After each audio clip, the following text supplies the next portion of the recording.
தேமுதிக பொதுச் செயலாளர் பிரேமலதா விஜயகாந்த் செய்தியாளர்களை சந்தித்து வருகிறார். அதனை பார்க்கலாம். மக்கள் நல பணியாளர்கள் இன்றைக்கு தங்களுடைய உரிமைகளுக்காக போராடி 11வது நாளாக இன்றைகளும் ரிப்பன் பில்டிங் முன்னாடி உண்ணாவிரதம் உட்கார்ந்திருக்காங்க. அவர்களுடைய துயரிலை பங்கேற்கவும் அவர்களிடம் கலந்தாலோசிக்கவும் இன்னைக்கு நான் நேரடியா வந்திருக்கேன். இதுக்கு முன்னாடியே நான் வந்திருப்பேன், சுற்றுப்பயணத்தில் இருந்ததுனால வர முடியல. இன்றைக்கு சென்னைக்கு வந்த வேற ஒரு விஷயமா, அதனால இப்ப அவங்களை சந்தித்து விட்டு இப்ப சேலமுக்கு போயிட்டு இன்னைக்கு ஈவினிங் மேட்டூர்ல இருந்து எங்களுடைய பயணத்தை நான் ஆரம்பிக்கிறேன். இப்ப மக்கள் நல பணியாளர்களிடம் நான் கேட்கும்போது அவங்க சொல்றது ஒரே ஒரு விஷயம். அவங்க தேர்தல் வாக்குறுதியில இப்ப ஆளும் அரசு எங்களை எல்லாம் பெர்மனன்ட் பண்ணுவோம் அப்படின்னு வாக்குறுதி கொடுத்தாங்க. ஆனா அந்த வாக்குறுதியை நிறைவேற்றாம இப்ப தனியாருக்கு இருக்கின்ற இந்த 2 ஜோனையும் விட்டு கொடுக்கறாங்க. முன்ன நாங்க 23,000 ரூபாய் சம்பளம் வாங்கிட்டு இருந்தோம். இப்ப 15,000 16,000 தான் கொடுக்கறாங்க. இது எப்படி எங்க குடும்ப செலவுக்கு சரியா வரும்? விலைவாசி உயர்வு, பல பிரச்சனைகள்ல இருக்கிறோம். அதனால எங்களுக்கு கவர்மெண்ட்லயே எங்களுக்கு பெர்மனண்டா ஜாப் கொடுத்து பழைய 23,000 சம்பளம் கொடுக்கணும். இதுதான் அவங்களுடைய மெயின் கோரிக்கை. அது மட்டும் இல்லாம திமுக அரசு ஏற்கனவே தேர்தல் வாக்குறுதியில சொன்னது போல அந்த வாக்குறுதியை நிறைவேற்ற வேண்டும். அது நிறைவேறும் வரை எங்களுடைய உண்ணாவிரதம் தொடரும் அப்படின்னு சொன்னாங்க. எல்லாரோடையும் நான் பேசிட்டு தான் வந்தேன். அரசாங்கத்துக்கிட்ட நான் கேட்டுக்கிறது என்னன்னா, உறுதியாக நீங்க கொடுத்த வாக்குறுதியின்படி அவர்களுக்கு பெர்மனன்ட் ஜாப் கொடுத்து 23,000 வழங்க வேண்டும் என்று தேமுதிக சார்பா நான் சொல்றேன். ஏன்னா இது அவங்க இன்னைக்கு கார்பரேஷன்ல ஒர்க் பண்ணக்கூடியவங்க. இந்த சிட்டி சுத்தமா இருக்கணும்னா அதுக்கு மிக முக்கியமான காரணம் மக்கள் நல பணியாளர்கள் தான். இன்னைக்கு அவங்க யாரும் எல்லாம் ஏழ்மையில இருக்காங்க, வறுமையில இருக்காங்க. இன்னைக்கு நேத்து கூட நான் சேனல்ல டிவியில பார்த்தேன், மழை பெய்யுது, மழை இருந்தாலும் அவங்க யாரும் எந்திரிக்கல. ஏன்னா அவங்களுக்கு மழையோ வெயிலோ குப்பைகளோ அசுத்தமோ எதுவுமே அவங்களுக்கு தெரியாது. ஏன்னா அதுலயே வாழ்றவங்க. அதனால நிச்சயமாக அவங்க உறுதியானவங்க. அவங்க எடுத்துக்கிட்ட அந்த உறுதியில இருந்து நிச்சயம் அவங்க நல்லபடியாக வீடு திரும்பணும் என்றால் அரசாங்கம் சொன்ன வாக்குறுதியை நிறைவேற்றி அவர்களை அனைவரையுமே அந்த பெர்மனன்ட் ஜாப் கொடுத்து அவங்க கேட்கிற அந்த சம்பளம் 23,000 தரணும்.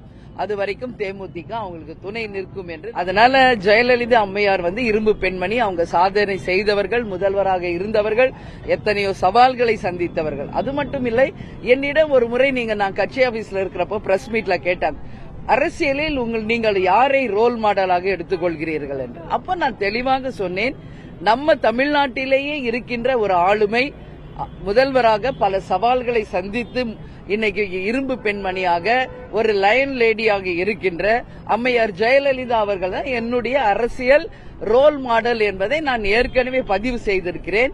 அதனால இன்னைக்கு அது சோசியல் மீடியால வைரலா போயிட்டு இருக்கேக்காண்டி வேற ஒண்ணுமே இதுல கிடையாது.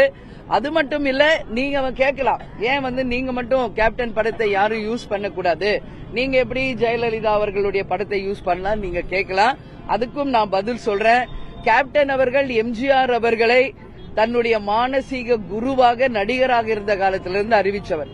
ஒவ்வொரு பிறந்த நாளுக்கும் எம்ஜிஆர் ஸ்கூலுக்கு 50,000 அந்த குழந்தைகளுக்கு உணவளிப்பதை பல ஆண்டுகளாக வறுமை ஒழிப்பு தினமான ஆகஸ்ட் 25 கேப்டன் தொடர்ந்து நடத்திட்டு இருக்கார். அவர் எல்லா பேட்டிகளையும் சொல்வார், என்னுடைய மானசீக குரு எம்ஜிஆர் தான். இன்றளவு நம்ம தலைமை அலுவலகத்தில் எம்ஜிஆர் சிலை இருக்கு, புகைப்படம் இருக்கிறது. அந்த மாதிரி கேப்டன் தான் எங்களுடைய அரசியலில் மானசீக குரு, எங்களுக்கு கேப்டன் தான் அப்படின்னு சொல்லட்டும். சொல்றவங்க கேப்டன் படத்தை பயன்படுத்திக்கலாம். எங்குமே பயன்படுத்த மாட்டாங்க. ஆனா அவங்க வால் போஸ்டர்லயும் அவங்க சோசியல் மீடியாலயும் மட்டும் பயன்படுத்துவதான் நாங்க அந்த மாதிரி பயன்படுத்த கூடாதுன்னு சொல்றோம். கேப்டன் தான் எங்களுடைய மானசீக குரு, அவர் தான் எங்களுடைய அரசியல் குருன்னு சொல்லட்டும். அவர்களுக்கு தேமுதிகவே நிச்சயமாக அனுமதி வழங்குவோம். ஆமா, இல்லைங்க, தொடர்ந்து இல்ல இன்னைக்கு அரசு சம்பந்தப்பட்ட துறைகளை அத்தனையும் தனியார் மயமாகவே மாற்றுவது உண்மையிலேயே கண்டிக்கத்தக்கதுங்க. ஏன்னா அரசாங்கம் எதுக்காக இயங்குது? மக்கள் வரி பண்ணி இன்னைக்கு அரசாங்கம் தான் வசூல் பண்றாங்க, தனியார் யாரும் வசூல் பண்ணலையே.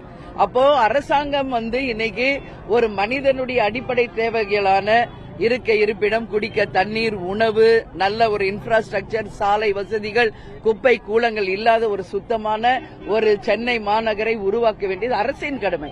எல்லாத்தையுமே தனியார் மயம்னா அப்ப ஆட்சியை நம்ம தனியார் மயம் ஆக்கிடலாமா அப்படின்ற கேள்விதான் இங்க வரும். அது தவறுங்க. அப்போ ஏன் நீங்க வரி வாங்குறீங்க, ஏன் வரி வசூல் பண்றீங்க மக்கள்கிட்ட?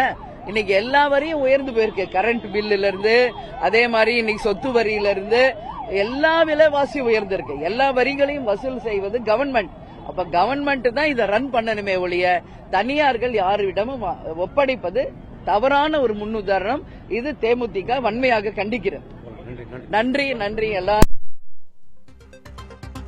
சென்னையில் தூய பணியாளர்களின் போராட்டத்திற்கு நேரில் சென்று தனது ஆதரவை தெரிவித்த பிரேமலதா விஜயகாந்த் செய்தியாளர்கள் சந்தித்த அந்த காட்சிகளை பார்த்தும் அவர்களுடைய கோரிக்கைகளை அரசு நிறைவேற்ற வேண்டும் என்றும் அவர் வலியுறுத்தியிருக்கிறார்.